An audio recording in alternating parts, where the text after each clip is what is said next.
नमस्कार दोस्तों, develop coaching की ऑनलाइन क्लासेस में आपका हार्दिक स्वागत है। हमारा जो टॉपिक चल रहा था संधि का, और संधि के जो तीन मुख्य भेद हैं, एक सवर संधि है, एक व्यंजन संधि है, एक विसर्ग संधि है।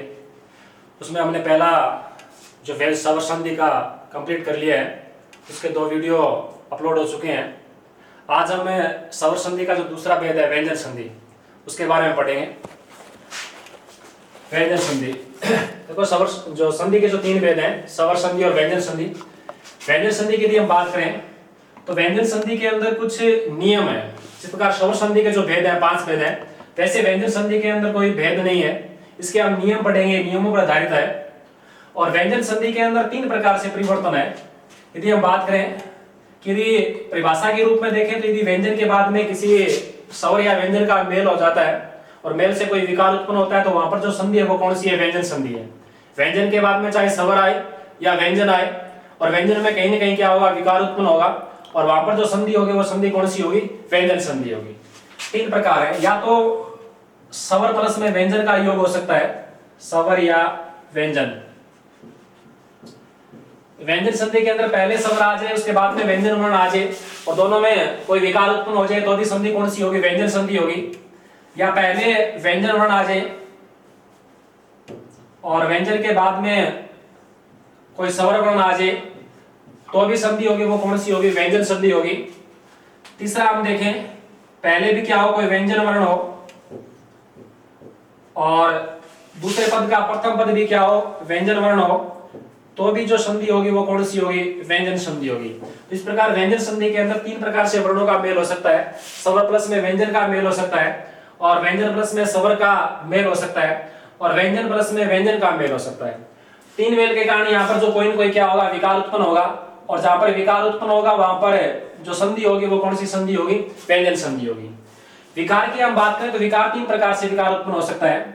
या तो वर्णों के मेल से कोई आदेश हो सकता है, या किसी वर्ण का क्या हो सकता है? आगम हो सकता है, या फिर किसी वर्ण का क्या हो सकता है? लोप हो सकता है।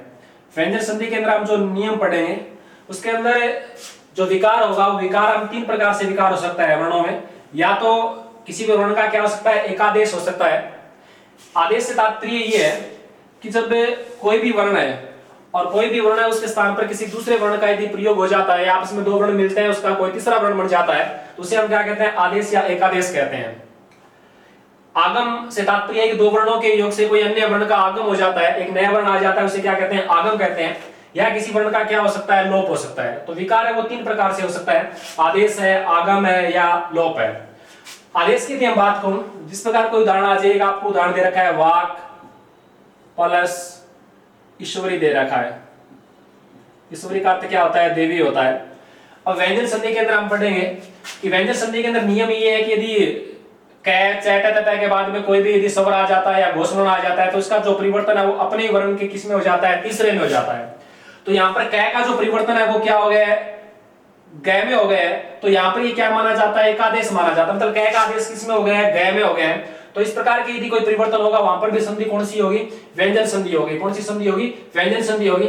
व्यंजन संधि में पहले यहाँ पर क्या आ रहा है? व्यंजन वर्ण आ रहा है, और व्यंजन के बाद में यहाँ पर क्या आ रहा है? कोई स्वर आ रहा है। तो व्यंजन या स्वर का यदि योग हो, उसके कोई आदेश आ जाए या कोई अन्य वर्ण का निर्माण हो जाए, तो वहां पर जो संधि मानी जाती है वो कौन सी मानी जाती है? व्यंजन संधि मानी जाती है। तो इस प्रकार यदि हम इसका शब्द देखें, वाक प्लस में ईश्वरी। वाक का अर्थ क्या होता है? वाणी होता है, और ईश्वरी का अर्थ यहाँ पर क्या है? देवी है। ईश्वरी का अर्थ क्या है? देवी है, तो वाणी की देवी। अब हम देखें, वा का वा लिख दिया हमने, कै का जो परिवर्तन है उसी वर्ग के किस में हो जाएगा? तीसरे वर्ण क्या हो जाएगा? गै में हो जाएगा।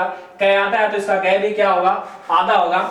लेकिन इसके बाद में यहाँ पर जो स्वर आ रहा है वो कौन सा आ रहा है? ई आ रहा है। ई आ रहा है तो यहाँ पर ई की मात्रा लगा देंगे, और ये शब्द बनेगा वो क्या बनेगा? वागीश्वरी बनेगा।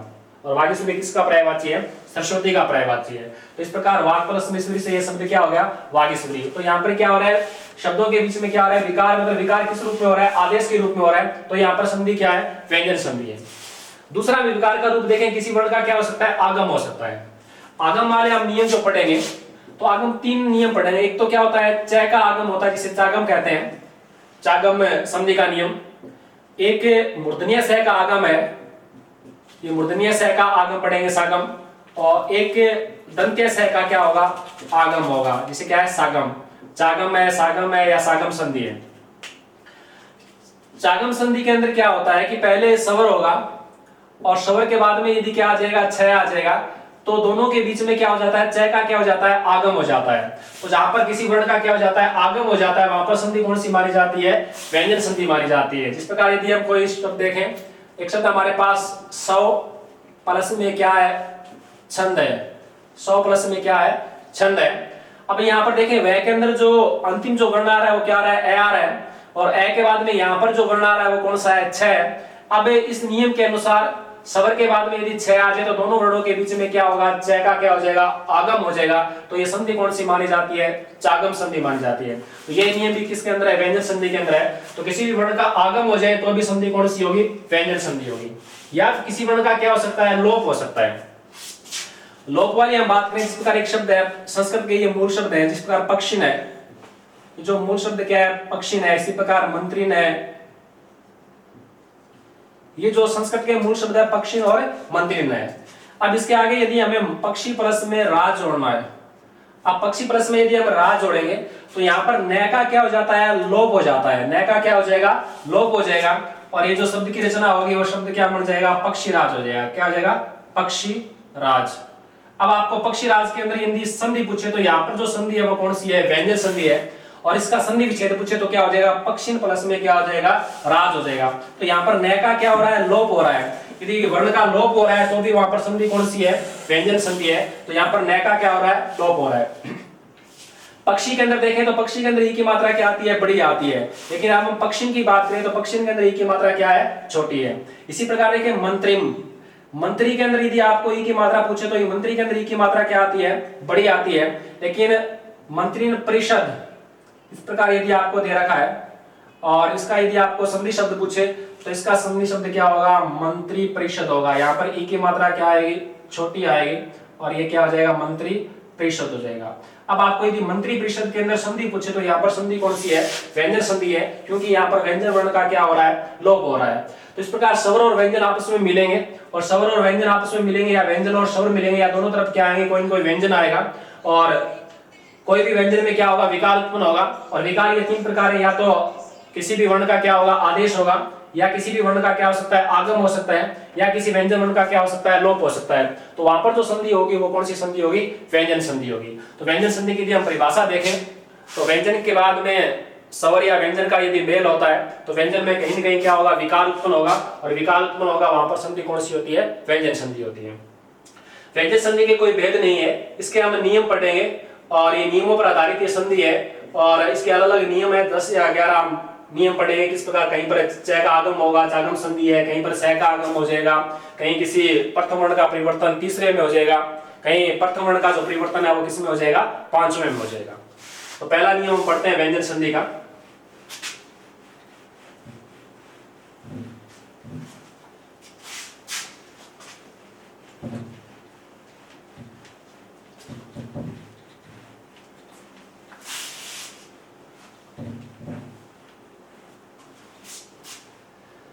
देखो नियम नंबर 1 की हम बात करें,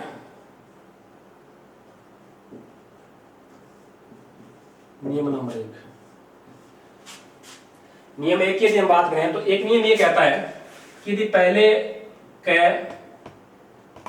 च, ट, त या प वर्ण हो, प्रथम शब्द के अंत में यदि क, च, ट, त, प वर्ण हो, और उनका योग यदि किसी भी वर्ण का तीसरा, किसी वर्ण का तीसरा वर्ण, चौथा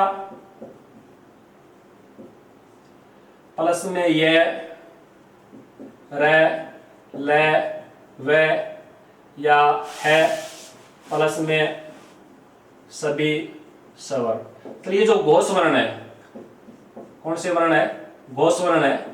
तो घोष वर्ण के अंदर हमने ये पढ़ा कि प्रत्येक वर्ग का तीसरा, प्रत्येक वर्ग का चौथा, प्रत्येक वर्ग का पांचवा प्लस में ये, र, ल, व, है प्लस में सभी सवर्ण होते हैं। तो पहले नियम के अंदर हम पांचवें वर्ण को छोड़कर सभी घोष वर्णों को शामिल करेंगे। प्रत्येक वर्ग का तीसरा हो सकता है, प्रत्येक वर्ग का कोई चौथा वर्ण आ सकता है, प्लस में ये, र, ल, व, है या सभी सवर्ण में से कोई भी वर्ण आ सकता है। तो पहला नियम ये कहता है कि ये जो वर्ण है, प्रथम शब्द का जो अंतिम वर्ण में यदि क है, च है, ट, त, प आ जाए तो ये अपने ही वर्ग के तीसरे वर्ण में क्या हो जाते हैं, परिवर्तन हो जाते हैं। कौन से वर्ण में? तीसरे वर्ण में क्या हो जाते हैं, परिवर्तन हो जाते हैं। तो क का यदि हम तीसरे वर्ण की बात करें तो इसका क का जो परिवर्तन है वो किस में हो जाएगा, ग में हो जाएगा। च का जो परिवर्तन है वो किस में हो जाएगा, ज में हो जाएगा।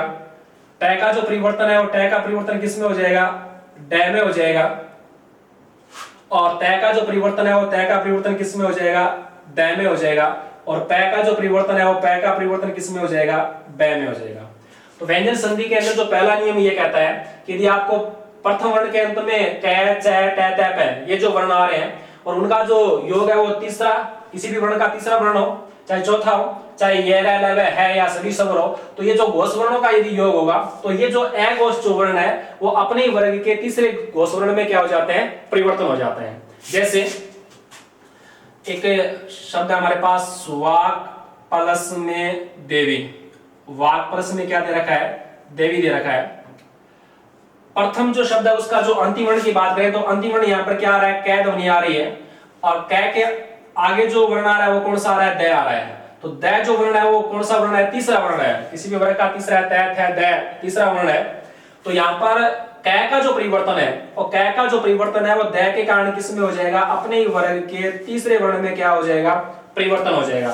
तो यहाँ पर वाक प्लस में जो देवी दे रखा है उसका यदि हम शब्द बनाएंगे तो यहाँ पर वा का वा हो गया, कै का परिवर्तन किस में हो गया, ग में हो गया। बाकी कोई परिवर्तन आपको करना नहीं है। तो यहाँ पर ग का एकादेश हो गया तो ये शब्द क्या हो जाएगा, वाग देवी हो जाएगा।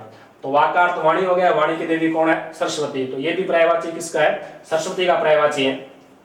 इसी प्रकार एक उदाहरण और देखें। इस प्रकार आपको दे रखा है दिक् प्लस में दर्शन दे रखा है। दिक् प्लस में दर्शन दे रखा है।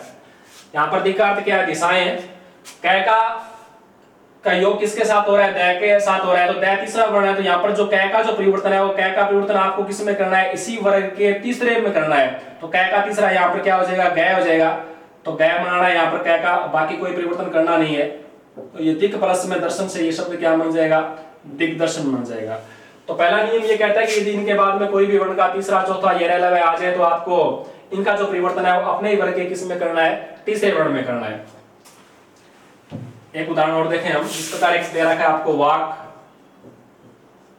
प्लस में दान दे रखा है, वाक प्लस में दान दे रखा है। अब यहाँ पर कै आ रहा है, कै का जो परिवर्तन है हमें किस में करना है, ग में करना है। ग में परिवर्तन हो गया, बाकी कोई परिवर्तन होगा नहीं। तो ये वाक प्लस में दान से क्या हो जाएगा, वागदान हो जाएगा। वागदान का अर्थ पूछे तो वागदान का अर्थ क्या होता है, सगाई होता है। क्या होता है, सगाई। तो इस प्रकार आपको कै का जो परिवर्तन है वो कै का परिवर्तन किस में करना है, ग में करना है। इसी प्रकार यदि च वाला कोई उदाहरण आ जाए और च के बाद में इनमें से कोई भी वर्ण आ जाए तो च का जो परिवर्तन है वो किस में हो जाएगा, ज में हो जाएगा। जैसे एक उदाहरण दे रखा है आपको अच प्लस में आदि। अच प्लस में आदि दे रखा है।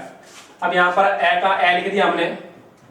प्रथम जो वर्ण के अंतिम वर्ण है वो कौन सा है, च है। और च के बाद में यहाँ पर क्या ध्वनि आ रही है, स्वर ध्वनि आ रही है। स्वर ध्वनि आ रही है तो यहाँ पर जो च का जो परिवर्तन है वो च का परिवर्तन किस में हो जाएगा, ज में हो जाएगा।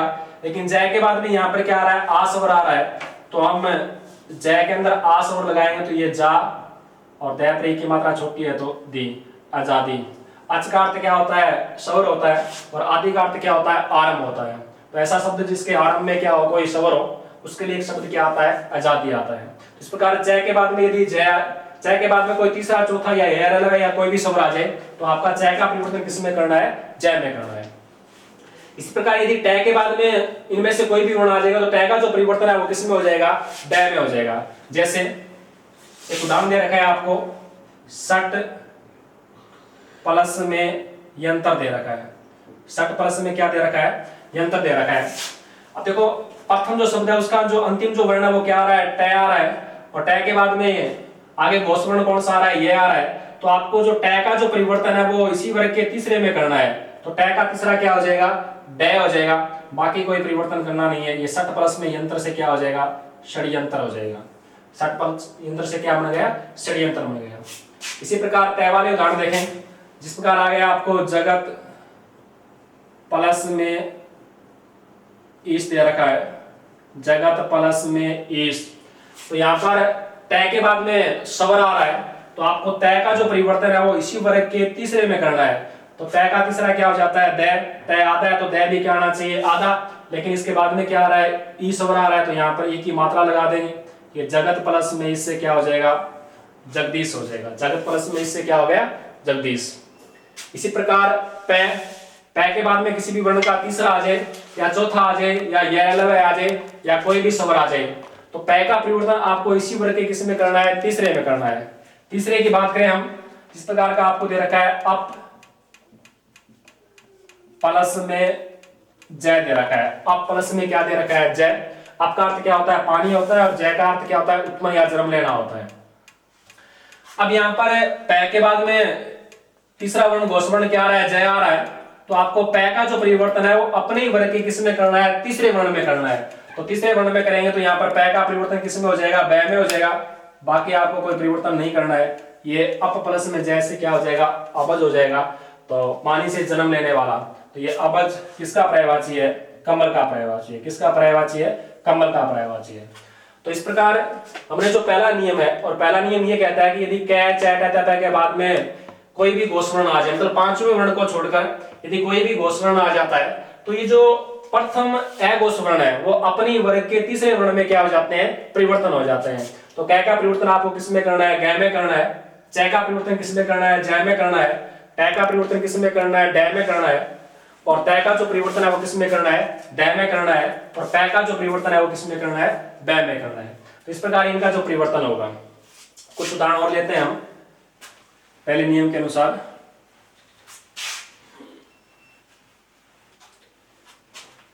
एक उदाहरण दे रखा है आपको, वाघ प्लस में जाल दे रखा है। वाघ प्लस में क्या दे रखा है, जाल दे रखा है।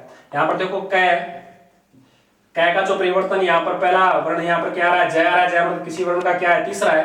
तो कै का परिवर्तन आपको किस में करना है, गै में करना है। तो कै का परिवर्तन किस में होगा, गै में हो गया। बाकी कोई परिवर्तन नहीं है। वाक प्लस में जाल से ये क्या हो जाएगा, वाक जाल हो जाएगा।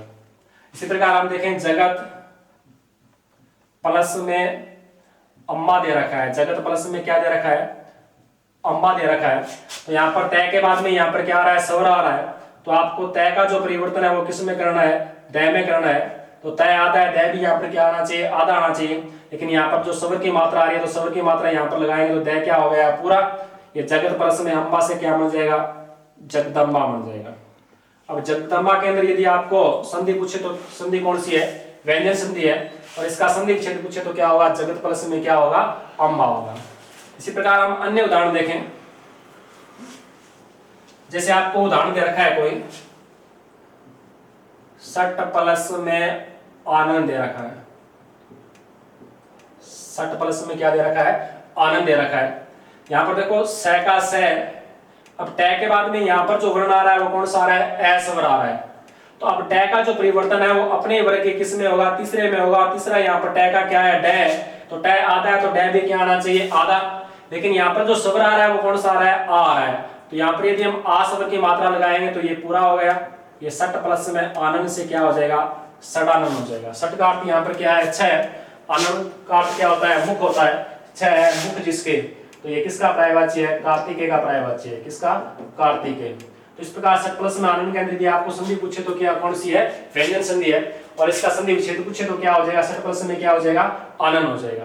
तो इस प्रकार पहला नियम ये कहता है कि यदि इस प्रकार के यदि वर्ण आ जाते हैं उनके बाद में कोई भी घोष वर्ण हो तो इनका जो परिवर्तन है वो अपने वर्ग के किस में करना है, तीसरे में करना है।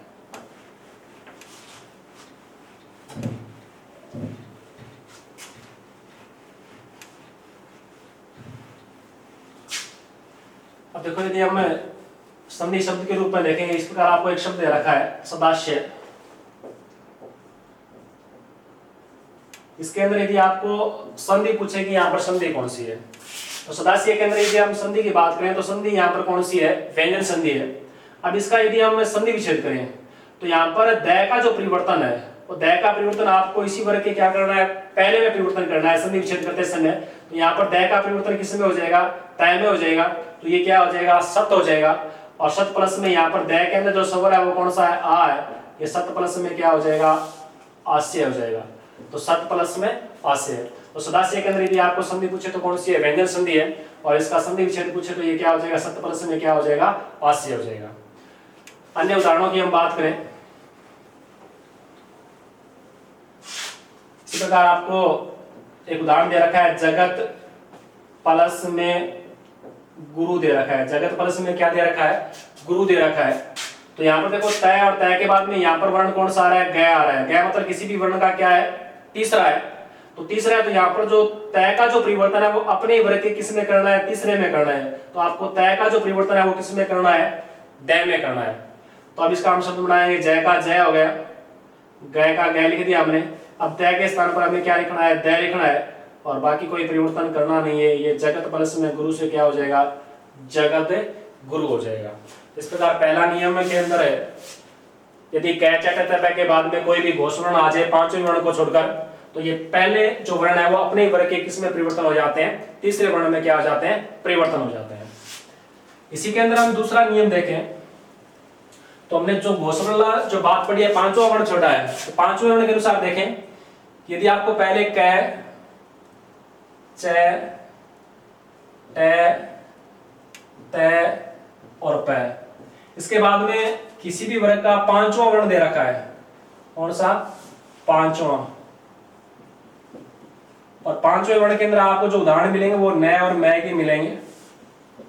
कहने का तात्पर्य यदि कै च ट तय के बाद में यदि कोई पंचम वर्ण आ जाए, पंचम वर्ण मतलब नय और मैं आ जाए, अब आपको परिवर्तन क्या करना है, अब इस कै का जो परिवर्तन या चय का जो परिवर्तन, टय का परिवर्तन, तय का परिवर्तन, पै का परिवर्तन है वो प्रथम वर्ण में नहीं होगा, वो अपने ही वर्ग के पंचम वर्ण में ये क्या हो जाएंगे, परिवर्तन हो जाएंगे। अपने ही वर्ग के पंचम वर्ण में क्या हो जाएंगे, परिवर्तन हो जाएंगे। तो कै का ये पंचम वर्ण ये हो गया, चय का पंचम वर्ण ये हो गया, ये टय का पंचम वर्ण हो गया, ये तय का पंचम वर्ण है, और ये मैं वो किसका है, पै का पंचम वर्ण है। तो पहला नियम तो हमने ये पढ़ा है कि इनके बाद में यदि घोष वर्ण आ जाएंगे तो इनका परिवर्तन है अपने वर्ग के तीसरे में परिवर्तन हो जाएगा, और इनके बाद में यदि कोई पांचवा वर्ण आ जाए तो इनका जो परिवर्तन है वो तीसरे में नहीं होगा, किस में हो जाता है, पांचवें या पंचम वर्ण में हो जाता है। जैसे यदि हम कोई उदाहरण की बात करें, एक उदाहरण दे रखा है आपको, वाक प्लस में मैं, वाक प्लस में मैं। अब यहां पर देखें, यहां पर वाक प्लस में मैं, तो वा का वा हमने लिख दिया। अब कै का जो परिवर्तन है वो यहां पर पंचवर्ण क्या आ रहा है, मैं आ रहा है। अब मैं के अनुसार यहां पर कै का जो परिवर्तन है वो तीसरे वर्ण में नहीं होगा, तो कै का जो पंचवर्ण में हो जाएगा, तो यहां पर हम इसका पंचवर्ण लिख दिया और बाकी कोई परिवर्तन करना नहीं आपको। तो ये वाक प्लस में मैं से ये क्या बन जाएगा, वांग्मय हो जाएगा, मतलब वाणियों का समूह है। वाक प्लस में मैं से क्या हो जाएगा, वांग्मय हो जाएगा। तो ये पंचवर्ण आ जाएंगे, तो पंचवर्ण आए तो आपको किस में करना है, पंचवर्ण में परिवर्तन करना है, और पंचवर्ण के अलावा कोई अन्य घोषवर्ण आ जाए तो इनका जो परिवर्तन है वो किस में करना है, तीसरे वर्ण में करना है। जैसे अन्य उदाहरण की हम बात करें, जिस प्रकार आपको दे रखा है सट प्लस में मुख दे रखा है, सट प्लस में क्या दे रखा है, मुख दे रखा है। अब यहाँ पर टय के बाद में क्या आ रहा है, पंचवर्ण क्या आ रहा है, मैं आ रहा है, तो आपको टय का परिवर्तन अपने वर्ग के किस में करना है, पंचम में करना है। तो यहाँ पर पंचम हो गया, तो इसका सट प्लस में मुख से ये क्या हो जाएगा, षणमुख हो जाएगा। क्या हो जाएगा, षणमुख। इसी प्रकार हम देखें, षट प्लस में मास दे रखा है, षट प्लस में मास, षट का अर्थ क्या है, अच्छा है, मास का अर्थ यहाँ पर क्या है, महीने। तो यहाँ पर टय का जो परिवर्तन है, स का स कर दिया, टय का क्या हो गया, अणय में हो गया, तो ये क्या हो गया, सममास हो गया, मतलब 6 महीनों का समूह है। इसी प्रकार आपको दे रखा है सट मूर्ति, सट प्लस में मूर्ति दे रखा है, सट प्लस में क्या दे रखा है, मूर्ति दे रखा है। तो स का स लिख दिया हमने, टय का परिवर्तन मैं के अनुसार किस में हो जाएगा, इसी वर्ग के किस में हो जाएगा, पंचवर्ण में हो जाएगा, बाकी कोई परिवर्तन नहीं है। ये सट प्लस में मूर्ति से ये क्या बन जाएगा, षण मूर्ति हो जाएगा, 6 मूर्तियों का समार या 6 मूर्तियों का समूह है। तो कहने का तात्पर्य है कि इनके बाद में कोई भी पंचवर्ण आ जाता है तो आपको इनका जो परिवर्तन है वो अपने वर्ग के किस में करना है, पंचवर्ण में करना है। अन्य उदाहरणों की हम बात करें, इस प्रकार आपको एक उदाहरण दे रखा है, उद प्लस में माद, यहाँ पर देखो उद और उत, एक उद है और एक उत है, दोनों में से आपको या तो उत मिलेगा और या फिर क्या मिलेगा, उद मिलेगा। तो चाहे तय आ जाए या दय आ जाए, तो आपको परिवर्तन दय आ जाए तो भी किसमें करना है, पंचवर्ण में करना है, और दय भी आ जाए तो भी इसका परिवर्तन क्या करना है, पंचवर्ण में करना है। तो आपको यदि उत्पलस में मा दे रखा है तो उ का उ हो जाएगा, और दय का जो परिवर्तन है वो इसके पंचवर्ण में हो जाएगा, तो दय का पंचम क्या हो गया, नय हो गया। तो उत्पलस में मा से ये क्या हो जाएगा, उन्माद हो जाएगा, पागलपन या मस्ती है। तो कहने का तात्पर्य है कि इनके बाद में कोई भी पंचवर्ण आ जाएगा तो अपने ही वर्ग के किसमें परिवर्तन करना है, आपको पंचवर्ण में परिवर्तन करना है। जैसे सत प्लस में मार्ग है, या सत प्लस में नारी है, या उत प्लस में मूलन है,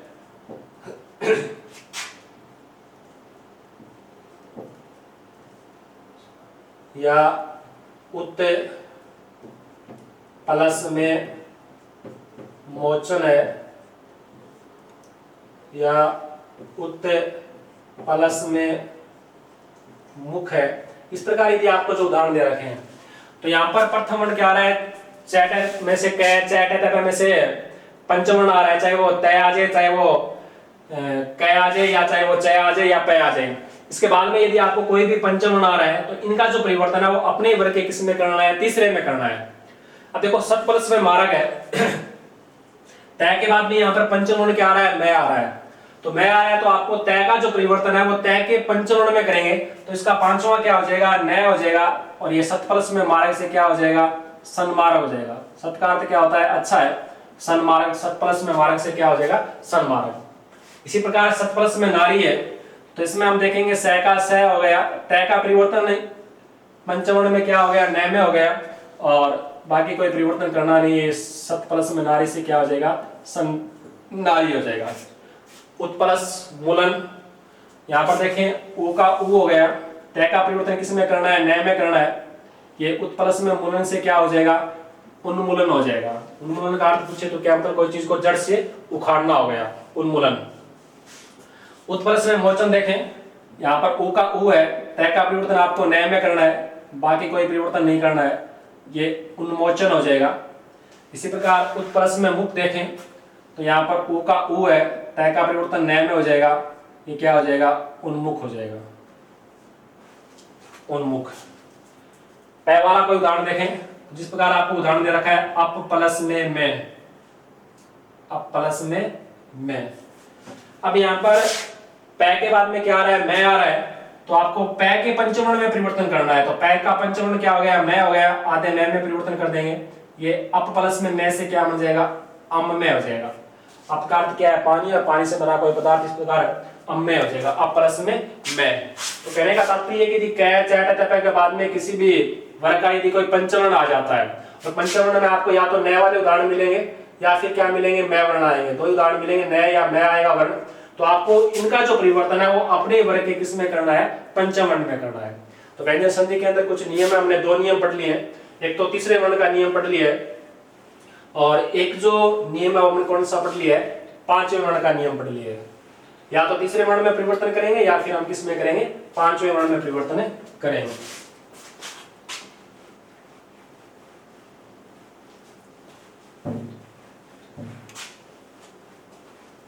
अब अगले नियम के लिए हम बात करें, तीसरे नियम की। तो तीसरे नियम के अंदर एक नियम है अनुस्वार की संधि का नियम, इस प्रकार।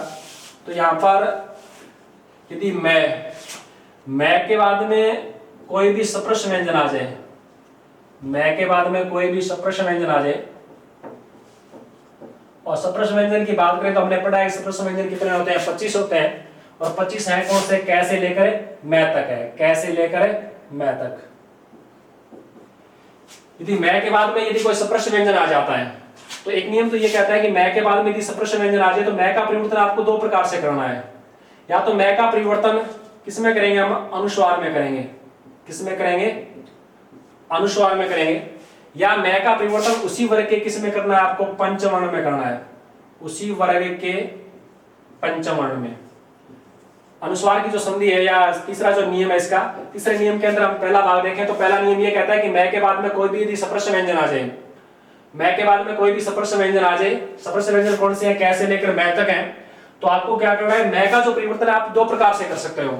या तो मैं के अनुसार स्थान पर आपको क्या करना है, अनुस्वार में परिवर्तन करना है, या फिर मैं का जो परिवर्तन है उसी वर्ग के किस में करना है, पंचम में करना है।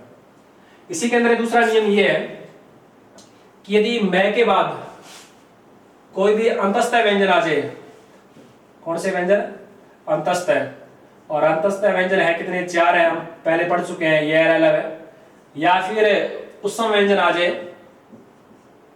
उत्सम व्यंजन मैं के बाद में या तो अंतस्थ यह अलग आ जाए या शश है उत्सम व्यंजन आ जाए, तो आपको मैं का जो परिवर्तन है वो मैं का परिवर्तन केवल किस में करना है, अनुस्वार में करना है, केवल अनुस्वार, क्योंकि इनका कोई पंचम वर्ण है ही नहीं, तो इनका परिवर्तन केवल किस में होगा, अनुस्वार में होगा।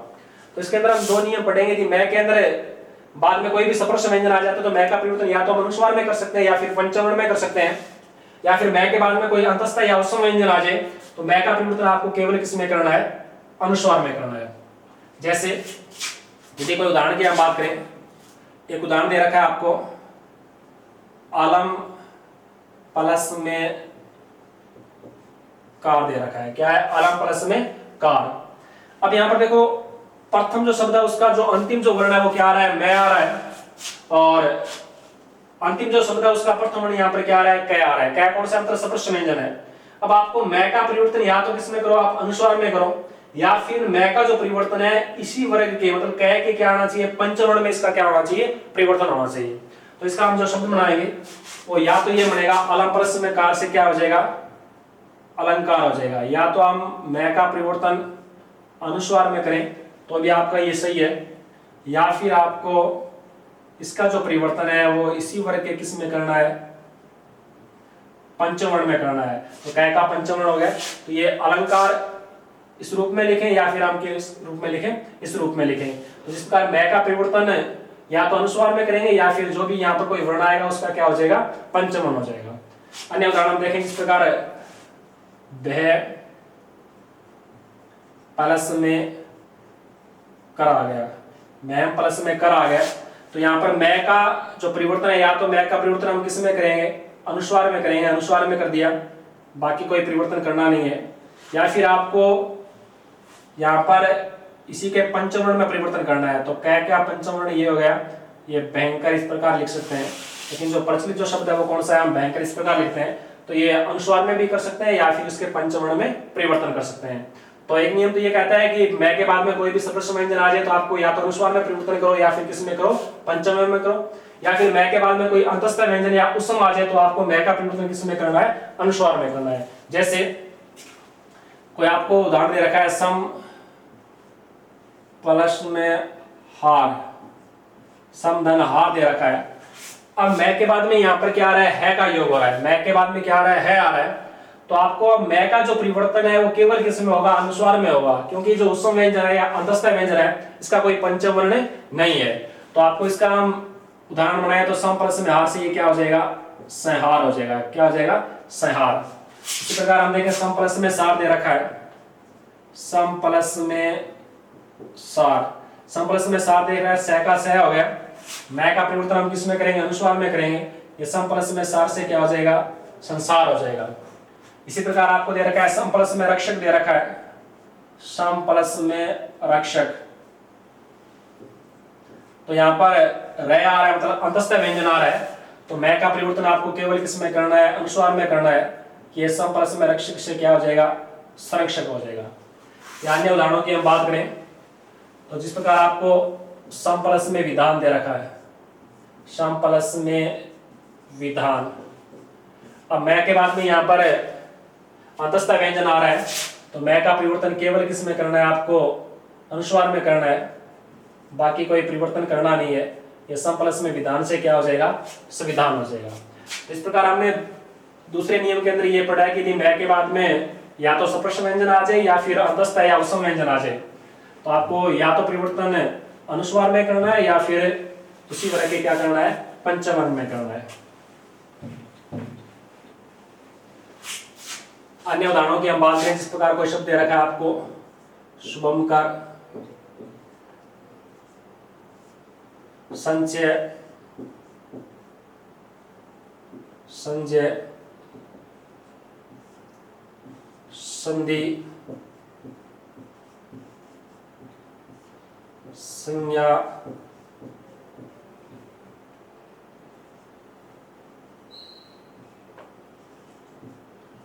संयोग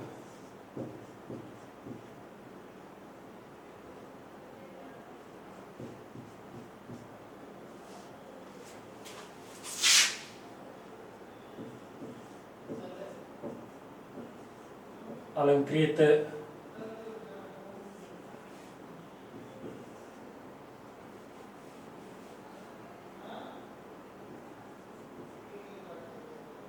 बैंकर, इस प्रकार के जो उदाहरण दे रखे हैं, शुभंकर है, संजय है, संधि है, संज्ञा है, संयोग है, अलंकृत है, बैंकर है। यहाँ पर देखें तो हम सभी शब्दों के ऊपर क्या आ रहा है, अनुस्वार आ रहा है। तो ये अनुस्वार वाले हैं, तो ये यहाँ पर जो संधि है वो संधि कौन सी है, व्यंजन संधि है। इस प्रकार के यदि आपको कोई शब्द दे रखे हैं अनुस्वार वाले और यहाँ पर जो संधि पूछे तो संधि कौन सी करनी है, आपको व्यंजन संधि करनी है। और इनका जो संधि विच्छेद है, तो संधि विच्छेद करते समय जहां पर आपको अनुस्वार दे रखा है तो इस अनुस्वार का परिवर्तन आपको किस में करना है, पंचवर्ण में करना है।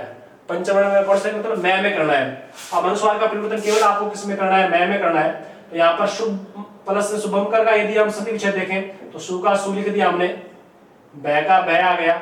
अब ये जो अनुस्वार है उसका जो परिवर्तन है वो किस में कर दिया, आधे मैं में कर दिया, बाकी कोई परिवर्तन करना नहीं है। ये शुभम प्लस में क्या हो जाएगा, कर हो जाएगा। इसी प्रकार हम देखो संजय के अंदर, संजय आप इस प्रकार लिखा सकता है या फिर संजय को आप इस प्रकार भी लिख सकते हो। यहाँ पर चय का जो पंचवर्ण का प्रयोग होगा संजय, या तो चय का पंचवर्ण का परिवर्तन करना है आपको या फिर अनुस्वार वाला रूप मिल सकता है। अब इसका यदि हम संधि विच्छेद करेंगे तो आपको जहां पर अनुस्वार दे रखा है वहां पर मैं में परिवर्तन करना है। ये सम प्लस में क्या हो जाएगा, जय हो जाएगा। संधि के अंदर देखें तो इसका विभाजन सम प्लस में क्या हो जाएगा, धी हो जाएगा। यहाँ पर देखें सम प्लस में जा, देखो संज्ञा के अंदर यहाँ पर हमने ये पढ़ा है कि कोई मैं के बाद में कोई भी सप्रश व्यंजन आ जाए, लेकिन यहाँ पर जो गे ये क्या है, संयुक्त वर्ण है। और संयुक्त वर्ण है, ये जय और इय के योग से बना है, जय और अनय के योग से बना है। तो यहाँ पर जय के कारण यहाँ पर मैं का जो परिवर्तन है वो किस में हो रहा है, अनुस्वार में हो रहा है। तो आप इसका जो संधि विच्छेद करोगे ये सम प्लस में जा हो जाएगा, संज्ञा। संयोग की बात करें तो यहाँ पर इसका विभाजन करेंगे तो ये सम प्लस में क्या हो जाएगा, योग हो जाएगा, सम प्लस में योग। क्योंकि मैं के बाद में यहाँ पर अंतस्थ व्यंजन आ रहा है तो यहाँ पर मैं का परिवर्तन केवल किस में होगा, अनुस्वार में होगा। इसी प्रकार अलंकृत है, यहाँ पर हम देखें तो आपको अनुस्वार की जगह मैं करना है, ये अलम प्लस में क्या हो जाएगा, कृत हो जाएगा। यहाँ पर देखें तो आपको अनुस्वार की जगह क्या करना है, मैं में परिवर्तन करना है, ये बहम पास में क्या हो जाएगा, कर हो जाएगा। कहने का तात्पर्य ये है कि जब हम अनुस्वार वाली जो संधि पढ़ी है व्यंजन संधि के अंदर ये नियम जो पढ़ा है, इसके अंदर आपको ये अनुस्वार वाले जितने भी उदाहरण आ रहे हैं तो इस प्रकार के उदाहरणों का संधि विच्छेद करते समय आपको अनुस्वार का जो परिवर्तन है वो किस में करना है, मैं में करना है। तो व्यंजन संधि के अंदर हमने 3 जो नियम पढ़े हैं, एक तो तीसरे वर्ण का नियम पढ़ लिया है, एक 5वें वर्ण का जो नियम पढ़ा है, कै चैट तपे के बाद में कोई भी घोषवर्ण आ जाए तो उसका परिवर्तन है अपने वर्ग के किस में हो जाएगा, पंचवर्ण में हो जाएगा। एक हमने अनुस्वार वाला जो नियम पढ़ा है, इसके अंदर 2 बातें पढ़ी हैं। एक तो यदि मैं के बाद में कोई भी सप्रश व्यंजन आ जाता है, मैं का परिवर्तन या तो हम अनुस्वार में करेंगे या फिर किस में करेंगे, पंचवर्ण में करेंगे। या फिर मैं के बाद में कोई अंतस्थ या उत्सम व्यंजन आ जाएगा तो मैं का परिवर्तन केवल किस में होगा, अनुस्वार में होगा। इसके अलावा कुछ उदाहरण और है, देखो जैसे आपको ये दे रखा है सम प्लस में मान दे रखा है। अब देखो नियम तो हमने ये पढ़ा है कि मैं के बाद में कोई भी सप्रश व्यंजन आ जाए तो मैं का परिवर्तन किस में करना चाहिए, अनुस्वार में करना चाहिए। लेकिन यहाँ पर मैं के बाद में यहाँ पर सप्रश व्यंजन क्या आ रहा है, मैं आ रहा है। और नियम के अनुसार देखें तो इसका रूप क्या होना चाहिए, सम्मान, इस प्रकार लिखा जाना चाहिए। लेकिन ये जो शब्द है वो क्या माना जाता है, अशुद्ध माना जाता है। तो अब हम क्या करेंगे, यदि आपको मैं और मां इस प्रकार यदि दे रखा है, पंचवर्ण यहाँ पर आ रहा है तो 2 पंचम ध्वनियां यदि एक साथ आ रही है तो उनका जो परिवर्तन है वो कभी अनुस्वार में नहीं होगा। तो 2 पंचम ध्वनियां यदि एक साथ आ रही है तो वो अपने मूल रूप में लिखी जाती है। तो ये सम प्लस में मान दे रखा है तो इसका अंदर आपको कोई परिवर्तन नहीं करना है। ये सम प्लस में मान से क्या हो जाएगा, सम्मान हो जाएगा। तो इस प्रकार की यदि उदाहरण है सम्मान, ये मैं संधि पूछे तो यहाँ पर संधि कौन सी है, व्यंजन संधि है, और संधि विच्छेद करेंगे तो ये क्या हो जाएगा, सम प्लस में मान हो जाएगा। इस मैं का जो परिवर्तन है वो आपको किस में नहीं करना है, अनुस्वार में नहीं करना है, कारण कि दो पंचम ध्वनि यदि एक साथ आ रही है तो वो अपने मूल रूप में लिखी जाती है, वो अनुस्वार में परिवर्तन नहीं होगी। इसी प्रकार एक उदाहरण और है, सम प्लस में मोहन दे रखा है, सम प्लस में मोहन। अब यहाँ पर मैं के बाद में यदि मैं पंचवर्ण आ रहा है तो आपको मैं का जो परिवर्तन है वो अनुस्वार में नहीं करना है, ये क्या हो जाएगा, सम्मोहन हो जाएगा। एक शब्द है सम प्लस में न्यासी, सम प्लस में न्यासी। अब देखो यहाँ पर ये सरस्वती में बहुत बार पूछा जाता है, ये सन्यासी इस प्रकार लिखा होता है, एक तो सन्यासी, सन्यासी, एक आपको दे रखा है सन्यासी, एक आपको दे रखा है सन्यासी, एक आपको ये पंचम सन्यासी इस प्रकार दे रखा है। यदि आपको सन्यासी और सन्यासी के अंदर आप शुद्ध की बात करें तो इसके अंदर दो नए आएंगे, वो नए कितने आएंगे, दो नए आएंगे, और दोनों नए यहाँ पर क्या आएंगे, आधे आएंगे। तो यहाँ पर नया तो ये सही है, नए ये और नई ये। तो सन्यासी के अंदर यदि हम संधि पूछे तो संधि कौन सी है, यहाँ पर व्यंजन संधि है, और यहाँ पर व्यंजन संधि के अनुसार देखें तो सम प्लस में क्या होगा, न्यासी होगा। अब आपको सह का सह करना है, अब मैं का परिवर्तन किसमें नहीं होगा, अनुस्वार में नहीं होगा। सन्यासी यदि आपको ये दे रखा है सन्यासी, तो शब्द शुद्धि के आधार पर ये शब्द भी क्या माना जाता है, अशुद्ध माना जाता है, क्योंकि संधि के नियम के अनुसार दो पंचम ध्वनि यदि एक साथ आ रही है तो अपने मूल रूप में लिखी जाती है। तो मैं का परिवर्तन नए के अनुसार यहाँ पर किसमें हो गया, नए में हो जाएगा, ये नए का नया हो गया, बाकी कोई परिवर्तन करना नहीं है। तो ये सम प्लस में न्यासी से इस प्रकार क्या लिखा जाएगा, सन्यासी लिखा जाएगा। तो सन्यासी के अंदर जो पंचम दो नए वो क्या आएंगे, दो आएंगे, और दोनों ही क्या है यहाँ पर आधे हैं। तो इस प्रकार एक ध्यान ये आपको रखना है, इस प्रकार की यदि कोई उदाहरण आ जाए तो हम मैं का परिवर्तन किसमें नहीं करेंगे, अनुस्वार में नहीं करेंगे। तो मैं के अंदर एक ये अपवाद रूप में नहीं है पढ़ा है कि यदि मैं के बाद में दो कोई भी यदि पंचवर्ण आ जाता है तो मैं का जो परिवर्तन अनुस्वार में नहीं होकर अपने मूल रूप में लिखा जाता है। अगले नियम की यदि हम बात करें, तीसरे नियम की, तो एक नियम देखें सागम संधि का। एक सागम ये है और एक सागम ये तंत्य सह का आगम है।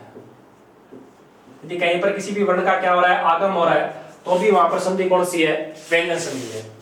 ये दो नियम है सागम संधि के।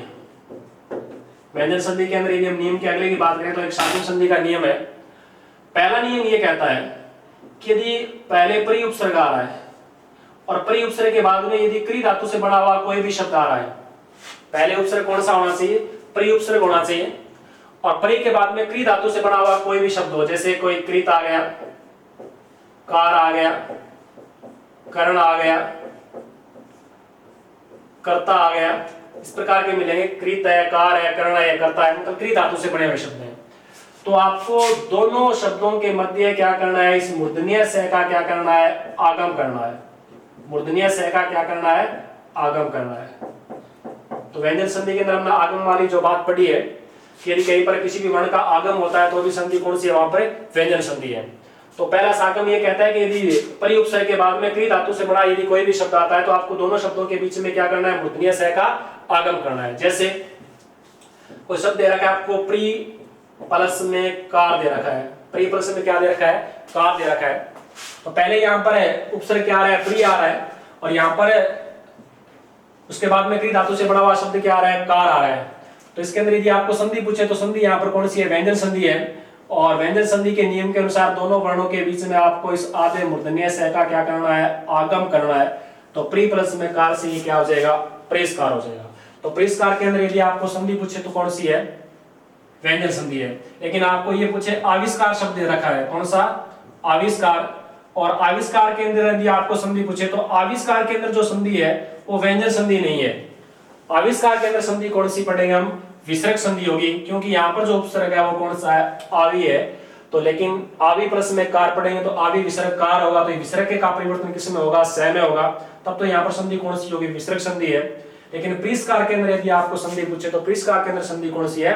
व्यंजन संधि है, क्योंकि ये सागम संधि का ये नियम ये कहता है कि प्री उपसर्ग के बाद में क्री धातु से बना कोई भी शब्द होगा तो आपको इस से का क्या करना है? आगम करना है। प्रीस्कार आ जाए, इसी प्रकार प्री प्लस में कृत आ जाए, प्री प्लस में कृत, तो प्री का प्री लिख दिया हमने, दोनों शब्दों के बीच में मूर्धन्य से का क्या कर दिया? आगम, तो ये प्री प्लस में कृत से क्या हो जाएगा? प्रिस्कृत हो जाएगा। इसी प्रकार आपको प्री प्लस में क्या दे रखा है? कर्ण दे रखा है, परी प्लस में कर्ण दे रखा है, तो प्री का प्री हो गया, दोनों वर्णों के मध्य मूर्धन्य से का क्या करेंगे? आगम करेंगे, तो प्री प्लस में कर्ण से ये क्या होगा? प्रिस्कर्ण हो जाएगा। तो सागम संधि का जो पहला नियम हमने ये पढ़ लिया कि यदि प्री उपसर्ग के बाद में क्री धातु से बड़ा कोई शब्द आता है तो आपको मूर्धन्य से का क्या करना है? आगम करना है। इसके अलावा अगला जो सागम संधि है, दंत्य से का जो आगम है, उसका नियम ये कहता है कि यदि आपको पहले क्या दे रखा है? सम उपसर्ग दे रखा है। क्या दे रखा है? सम उपसर्ग दे रखा है, और सम उपसर्ग के बाद में क्री धातु से बना हुआ कोई भी शब्द आता है, तो क्री धातु वाले यही शब्द है, कृत है, कार है, कर्ण है, कृता है, तो क्री धातु से बना हुआ कोई भी शब्द आता है तो आपको मैं का जो परिवर्तन है वो तो किस में करना है? अनुस्वार में करना है। मैं का परिवर्तन तो किस में करना है? अनुस्वार में करना है, और इन दोनों शब्दों के मध्य इस दंत्य से का क्या करना है? आगम करना है। दंत्य से का क्या करना है? आगम। तो एक सागम संधि के अंदर हम दो नियम पढ़ रहे हैं, एक तो मूर्धन्य से वाला नियम पढ़ रहे हैं और एक दंत्य से का आगम है। मूर्धन्य से के अंदर तो कौन सा उपसर्ग होना चाहिए? प्री उपसर्ग होना चाहिए, और उसके बाद में क्री धातु से बना कोई भी शब्द होगा, दोनों के बीच में मूर्धन्य से का क्या हो जाएगा? आगम हो जाएगा।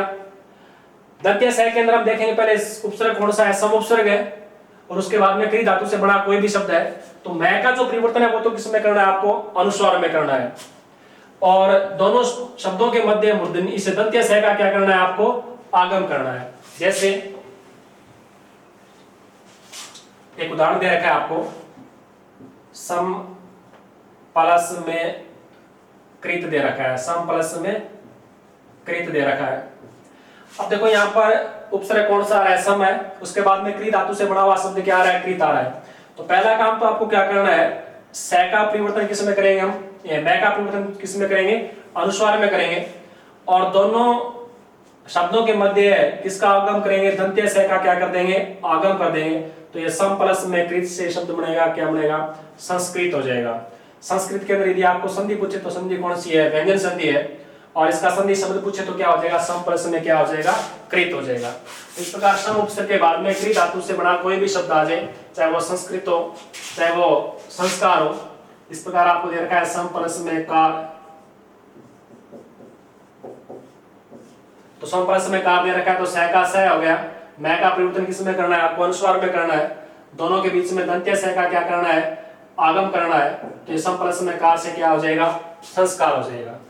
इसी प्रकार आपको दे रखा है सम प्लस में करण, सम प्लस में करण, तो आपको मैं का जो परिवर्तन है वो किस में करना है? अनुस्वार में करना है, दोनों शब्दों के मध्य दंत्य से का क्या करना है? आगम करना है, ये संस्करण इस प्रकार हो जाएगा। तो कहने का तात्पर्य यदि आपको मैं के बाद में क्री धातु से बना कोई भी शब्द आ रहा है, चाहे वो संस्कृत है या संस्कार है, संस्करण है या संस्कृता है, इस प्रकार के जो शब्द हैं वहां पर आपको मैं का परिवर्तन अनुस्वार में करना है, और दोनों शब्दों के बीच में दंत्य से का क्या करना है? आगम करना है।